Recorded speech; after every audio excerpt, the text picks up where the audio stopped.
Hola a todos, ¿cómo están? Mi nombre es Lesma, espero se encuentren muy bien. Yo como siempre muy contenta de poder estar un día más con ustedes y muy agradecida de que me estén viendo donde quiera que se encuentren.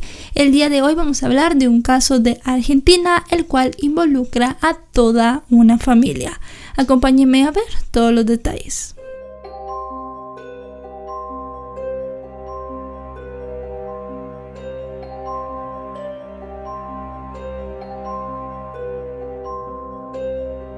Ricardo Ignacio Klein y Miriam Esther Kovalchuk se conocieron en el año 2003. Ella trabajaba como empleada doméstica en una urbanización privada en Pilar, Buenos Aires, Argentina. La mujer era originaria de Chaco y tenía 17 años de haberse mudado a Buenos Aires con su hijo Leandro. Por su parte, Ricardo era originario de Buenos Aires, era viudo y tenía una hija producto de esa relación en la que él había enviudado, a la cual él había llamado Karen. Ricardo y Miriam comenzaron una relación, se llevaron muy bien y poco tiempo después de conocerse ella quedó embarazada. Luego de eso se fueron a vivir juntos. Producto del embarazo nacieron unos mellizos a los cuales ellos les pusieron los nombres de Ignacio y Estefanía. En la casa primero convivían este hombre Ricardo, Miriam, el hijo de Miriam, Leandro y los mellizos. Karen estaba viviendo con sus abuelos luego de la muerte de su madre. Pero Ricardo, al ver que su familia ya estaba conformada, ya tenían una casa y estaban bastante bien, decidió llevar a su hija Karen a convivir con ellos. La casa donde la familia vivía había sido construida íntegramente por Ricardo, y con el paso de los años la familia de 6 fue creciendo. Los gemelos comenzaron a ir al colegio y parecía que los dos chicos se llevaban muy bien. Eso sí, había algunos roces entre padres e hijos. Este tipo de relación es descrita por amigos y familiares de maneras diferentes. Primero, la familia de Ricardo dice que todos eran muy tranquilos y que era una familia bastante normal, que si bien tenían discusiones, no salían de cosas cotidianas. Pero algunos vecinos dijeron que la familia discutía un poco más de lo común o de lo normal, podríamos decirlo, aunque algunos otros también dijeron que nunca los habían escuchado discutir. Lo que sí se sabía en el entorno familiar es que Karen muchas veces llegó a culpar a su padre de la muerte de su madre, a pesar de que la muerte de la madre de Karen había sido por una enfermedad. De lo que sí se hablaba mucho entre amigos, familiares y vecinos era del hecho en que Ricardo y Leandro no se llevaban bien. Lo que pasaba aquí era que Ricardo quería que Leandro trabajara con él y que lo ayudara a ganar dinero. Leandro decía que no podía trabajar ya que tenía un problema en los intestinos. Él había sido operado y consecuencia de eso llevaba una bolsa adjunta al abdomen. Al joven le habían concedido una pensión por invalidez y este era el único ingreso que él tenía. Adicional a esto, se supo que en el año 2012 Leandro y Karen comenzaron una relación sentimental. Ella tenía 19 años y él 22 cuando todo esto comenzó a suceder. Esta relación dijeron que era aceptada por los padres y por la familia, se contó a las personas cercanas y nadie realmente se llegó a oponer. Es más, estaban construyendo un anexo en la casa, un segundo nivel, para que Leandro y Karen comenzaran su vida como pareja en ese lugar y realmente que al final de cuentas toda la familia estuviera unida. Con el paso del tiempo la familia siguió con su vida normal hasta el año 2015.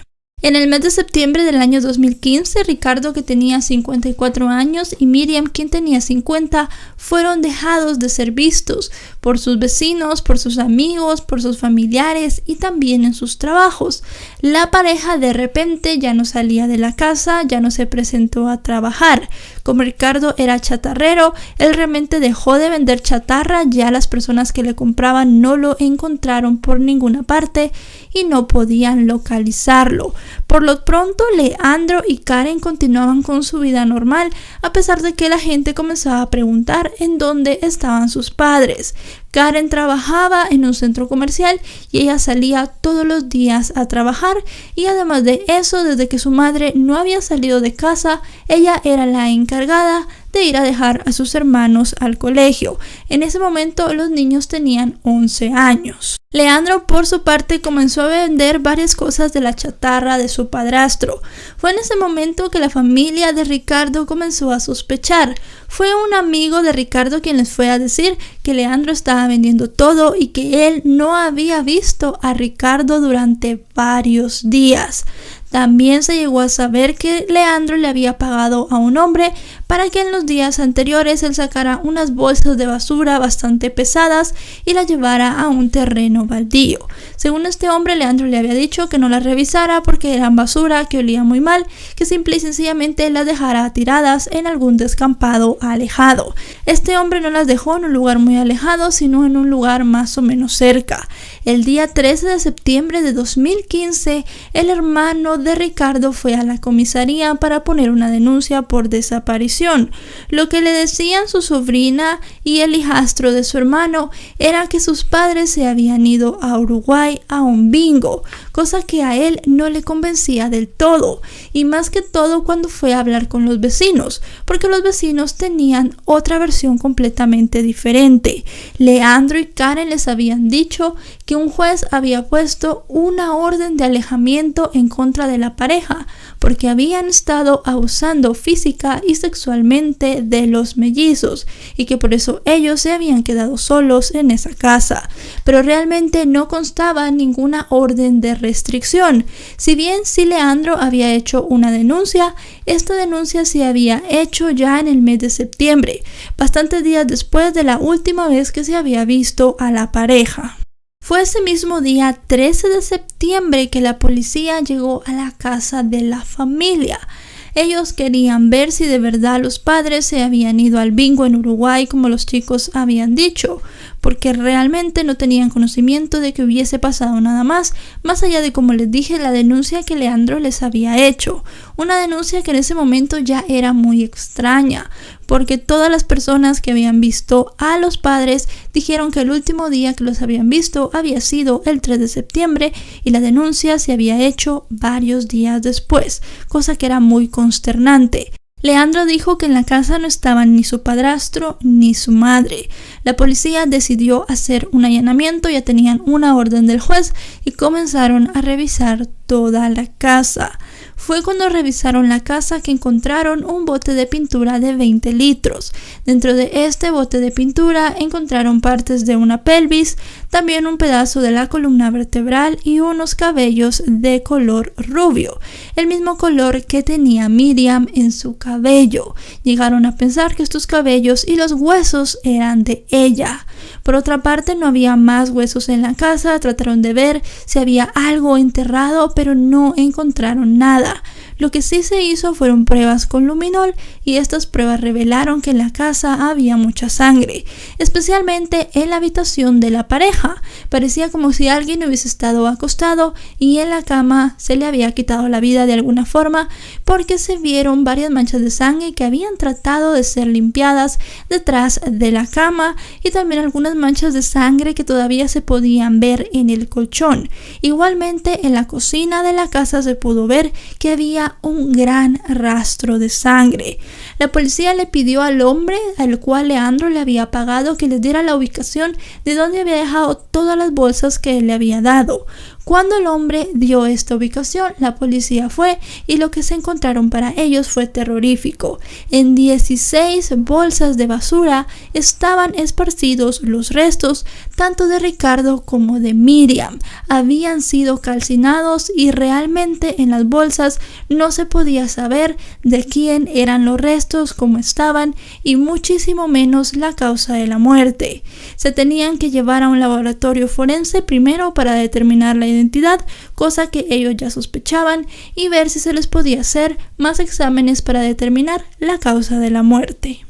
En ese momento Leandro y Karen fueron detenidos y los mellizos fueron llevados a un albergue de la localidad. Leandro rápidamente confesó.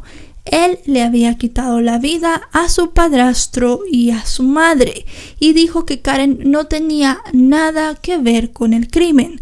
Además de todo, Leandro tenía una gran historia detrás de su crimen, una justificación como dijo él, y es que él aseguró que su padrastro estaba abusando de su hermana menor Estefanía. abusando de manera física y también de manera sexual, y que por eso él había decidido quitarle la vida, y que el hecho de quitarle la vida a su madre se había dado entre toda la pelea en el momento en el que él confrontó a su padrastro con estas acusaciones. En la casa también se encontraron 2 hachas, un machete, $8,000 en efectivo, una escopeta y las zapatillas de Leandro, las cuales estaban manchadas con sangre. Luego de hacer todos los análisis de ADN correspondientes, se supo que tanto los cuerpos o los restos en sí encontrados en las bolsas, en la casa y la sangre pertenecían tanto a Ricardo como a Miriam. En esa casa su hijo Leandro les había quitado la vida y muchas personas llegaron a pensar que Karen tal vez también estaba involucrada. Pero con la declaración de Leandro, ella realmente fue sacada de la investigación, fue liberada por falta de méritos, pero luego se dijo que se le iba a juzgar como coautora. Hay que destacar que Karen durante todo el proceso nunca estuvo en la cárcel, sino que ella estuvo en libertad, esperando la fecha del juicio. Leandro también llegó a declarar que sí recordaba la pelea que había tenido con su madre y su padrastro, pero que realmente la forma en la que los había matado él no lo recordaba. Quien sí tenía una declaración de lo que había pasado ese día era Karen. Ella dijo que ese día 3 de septiembre de 2015 los mellizos se habían ido al colegio. Ella estaba todavía durmiendo en la parte de arriba de la casa cuando escuchó un estruendo. Bajó para ver qué pasaba y se encontró a Leandro. Su madre tenía una herida en el pecho. Dijo que ella trató de salvarla, vio si todavía tenía signos vitales, pero Leandro la apartó y la remató con 2 tiros más, otro en el pecho y uno en la cabeza. Dijo que salió corriendo hacia el cuarto de su padre y lo encontró en la cama, con un disparo ya sin vida. Ella no sabía qué hacer y se subió a su habitación a esconderse. Dijo que realmente no había denunciado a Leandro porque tenía mucho miedo de que le pudiera hacer algo a ella o a los niños, y que además él le había dicho que lo había hecho para protegerlos. Declaró también que no había participado en nada, sino que la persona que había quemado los cuerpos había sido el mismo Leandro. También declaró que los padres habían sido descuartizados. Los medios comenzaron a especular que tal vez todo había sido un móvil económico, ya que habían encontrado mucho dinero en la casa, pero esto con las declaraciones de Leandro y Karen fue completamente descartado. El examen forense de los restos de Ricardo y Miriam realmente no dio mucha información. Estaban tan calcinados que no se pudo determinar la causa de la muerte. Lo único que se determinó fue que el calcinamiento había sido post-mortem, así que ellos ya no tenían vida cuando Leandro supuestamente los había cortado y además de eso los había quemado por completo. Leandro, primero por sus declaraciones de que no recordaba nada, fue llevado a un psiquiátrico en donde se le hizo una evaluación completa de su estado mental, lo cual pensaron que sería bastante bueno para determinar si al final el joven podía ser o no imputable. Esta fue una estrategia de su defensa. Luego de que se realizaran todas las pruebas en el hospital psiquiátrico, Leandro fue llevado a la cárcel a la espera de que iniciara todo un proceso. El proceso y el juicio en este caso fueron bastante largos.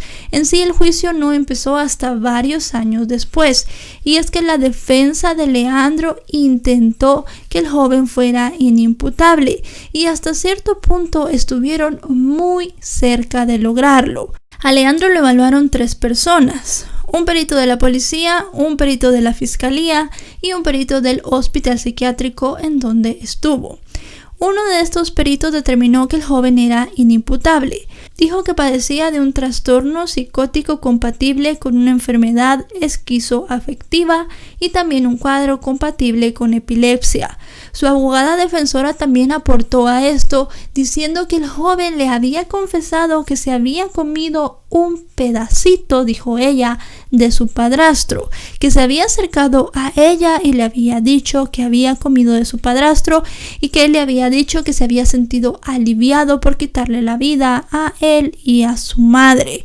Ella quería que esto se pusiera en el expediente para que también sumara para declararlo inimputable, pero realmente en el expediente esto no consta como una prueba concisa, sino simplemente como algo que la abogada defensora llegó a decir en cierto momento.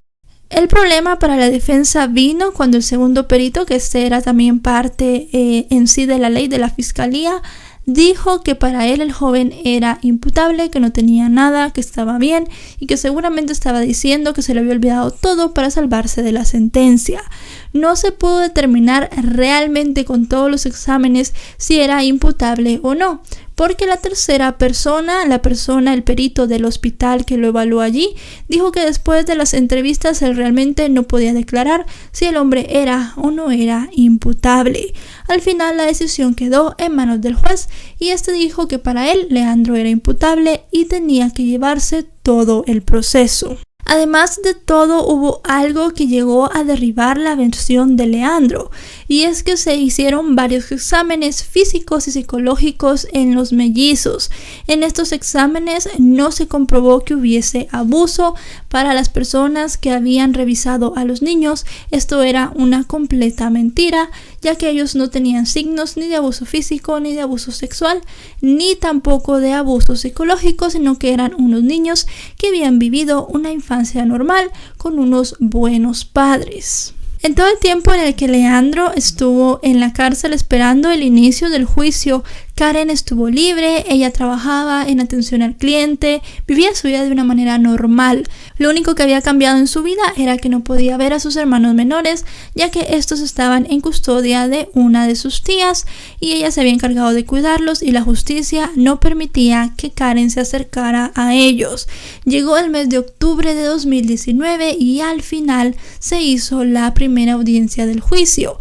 Leandro no había declarado en todo esto delante del juez, más allá de la primera declaración que había dado en donde se inculpaba de todo. Esta era la primera declaración que el hombre iba a hacer delante del juez. Él en este momento dejó caer una bomba que le dio un giro increíble al caso. Dijo que él tomaba toda la responsabilidad de la muerte de Ricardo Klein, pero la muerte de su madre Miriam no había sido con sus manos, que había sido Karen la que le había quitado la vida de 3 disparos. Leandro tenía una historia completamente diferente a la que había dado unos años atrás. Él dijo que él le había dado el disparo a Ricardo y que cuando Karen se dio cuenta de esto, tomó el arma y fue a dispararle a Miriam 3 veces, 2 veces en el pecho y la había rematado en la cocina con un disparo en la frente. Las versiones de los dos jóvenes realmente no concordaban en nada. Ellos no se habían visto en ningún momento desde su arresto. No se les había dejado acercarse, así que realmente no sabían si se estaban inculpando el uno al otro para salvarse solamente ellos, pero realmente no habían tenido tiempo de planear esto como una estrategia para alargar el proceso.